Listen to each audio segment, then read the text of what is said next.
The acrid smell of burning paper hit me as I stood frozen in my driveway, watching flames devour my daughter's medical records in a metal trash can. My hands trembled, clawing at the ashes, but it was no use. 10 years of irreplaceable documents were gone.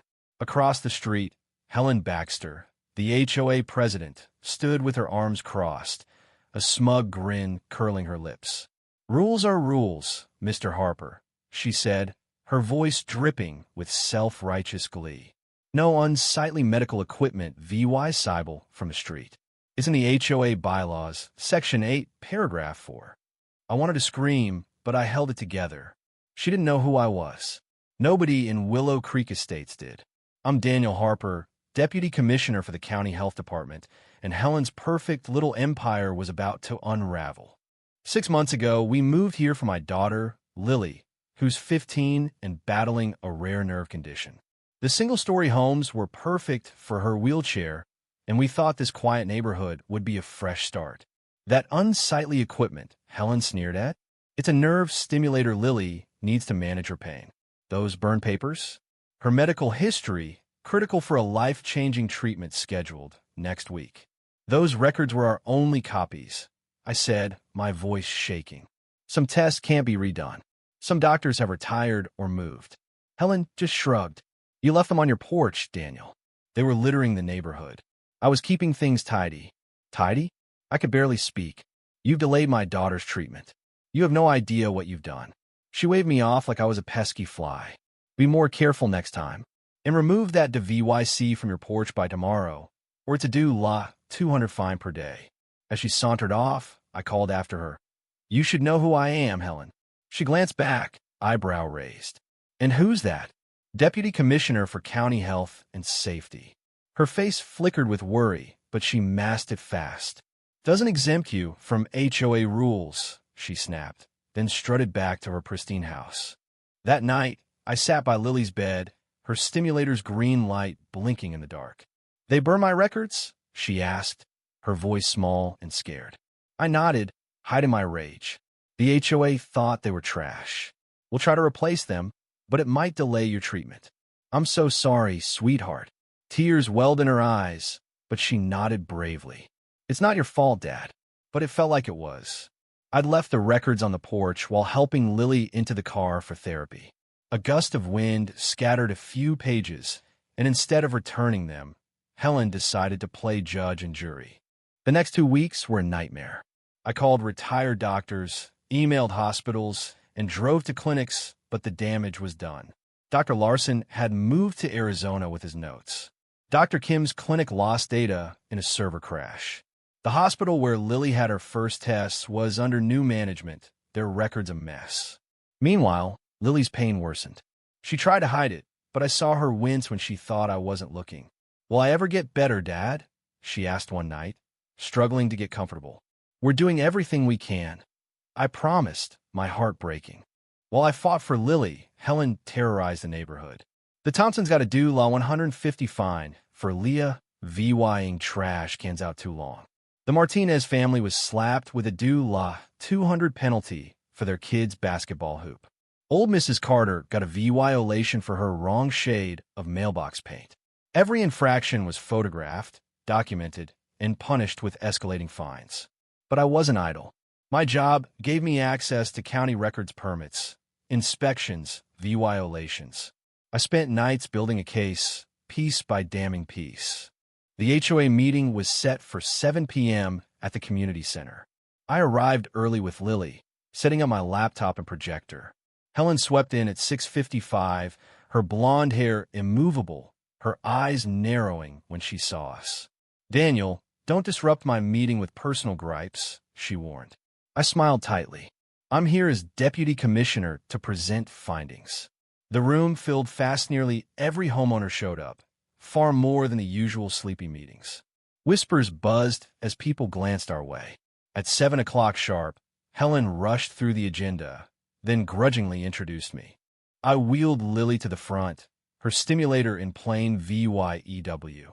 This is my daughter, Lily, I began. 3 weeks ago, someone burned her medical records, delaying her treatment and causing her pain.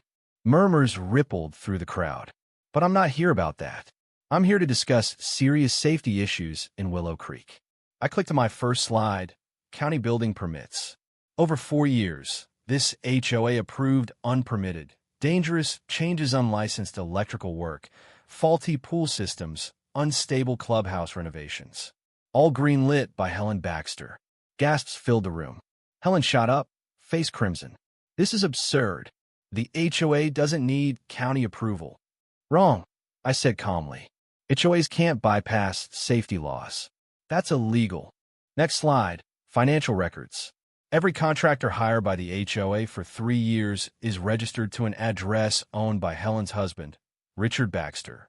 Jobs were awarded without bids, at 40 to 60 fan tram above market rates. The crowd erupted, shouting questions. I raised a hand. Worst of all, the community pool's chlorine levels have been falsified for 2 summers. My test last week showed dangerously high levels, explaining kids' rashes and breathing issues. Mrs. Evans stood. My son was hospitalized with chemical burns after swimming. Mr. Lopez added, my daughter had an asthma attack. Helen banged her gavel. These are lies. Daniel's just mad about his precious rules. I shook my head. These are public records, Helen. As deputy commissioner, I'm reporting this to the county. Commissioner Reynolds starts investigating tomorrow. My final slide showed Lily skating last winter, smiling before her condition worsened. This was Lily 8 months ago. Her delayed treatment might have restored her nerve function. Now, we may never know. I locked eyes with Helen, who'd gone pale. Actions have consequences not just for breaking HOA rules, but for abusing power. Silence gripped the room. As we left, Lily paused by Helen and said softly, I forgive you. Dad says anger only makes the pain worse. Helen couldn't meet her gaze. The county's investigation uncovered more rot than I'd shown. Helen and 3 board members resigned, facing fraud charges. A new board was elected, rewriting the HOA's draconian rules. Neighbors rallied around us. Mrs. Hayes, a nurse, connected us with retired doctors. Mr. Gordon, a records expert, helped recover some files. Dr. Patel, Lily's new specialist, said, we'll start fresh. Your daughter's health comes first.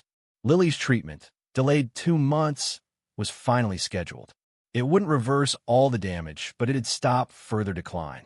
The day before the procedure, Helen appeared at our door, disheveled, holding a folder. I found these in my car, she said. I took them from your driveway before burning the rest. Inside were key test results and notes we couldn't replace. What? I asked, gripping the door. Tears streamed down her face. Control. Power. I've lost everything, me job, my friends, my reputation. But it's nothing compared to what I did to Lily. She glanced at Lily, reading inside. I'm sorry. I wanted to slam the door, but Lily's words echoed. Anger only makes the pain worse. Thank you, I said. These might help. The community center needs volunteers for their disability program. You could help. She nodded.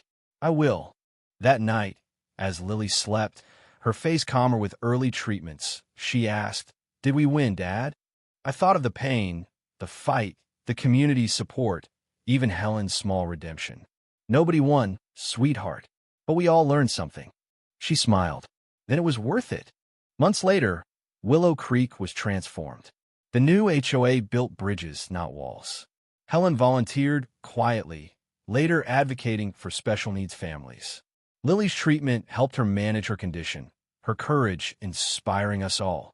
The best revenge wasn't Helen's phallus, was staying kind, 40 VYing, and strong. That was our VY Tory. What do you think?